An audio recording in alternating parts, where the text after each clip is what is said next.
জামি motors bike বিক্রি করে না, কাগজ বিক্রি করে। কাগজ বিক্রি করে ভাই হিরো, হিরো ঠিক আছে ভাই, সুপার একটি কন্ডিশনের গাড়ি হিরো।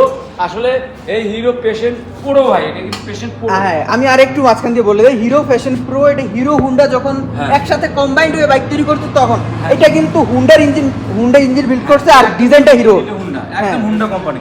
এটা কিন্তু 10 বছর ফুল টাকার কাগজ, কারণ হুন্ডা কোম্পানির ইঞ্জিন সম্পর্কে আই থিংক সবাই জানে। হুন্ডা কি মানে চালায়, হুন্ডা গাড়ি চালায়, তারাই বলতে পারবে যে আসলে এই গাড়িটা হিরো পেশেন্ট পুরো কি। মাত্র আজকে খুবই কমে দেবো ভাই। ভাই অ্যালোনিং চাক্কা বেরো, যে অ্যালোনিং চাক্কা ভাই, অ্যালোনিং চাক্কা মাত্র 34,000 টাকা দিল। 34,000 টাকা, 36 এ দিছি ভাই। 36, হ্যাঁ ভাই 34 দিয়ে দেন আজকে 34 ভাই দিলাম। আমাদের যদি ভিউয়ার্স, আপনার ভিউয়ার্স যদি খুশি থাকে আমরা খুশি ভাই। আমরা লাভ তো খুবই কম করি, সীমিত করা, ঠিক আছে। পাশাপাশি ভাই সিডিআই জাপানি একটি গাড়ি, সিডিআই ভাই আজকে এটা লাখের নিচে দিতে হইব ভাই। লাখের একদম লাস্ট মডেলের গাড়ি ভাই। হ্যাঁ, এটা 07 সিটের গাড়ি, একদম লাস্ট মডেলের গাড়ি। আজকে লাখের নিচে ভাই, লাখের বলতে কি 1 লাখের নিচে না 2 লাখের নিচে দেবো ভাই? 1 লাখের নিচে দিতে হইব। আচ্ছা 1 লাখের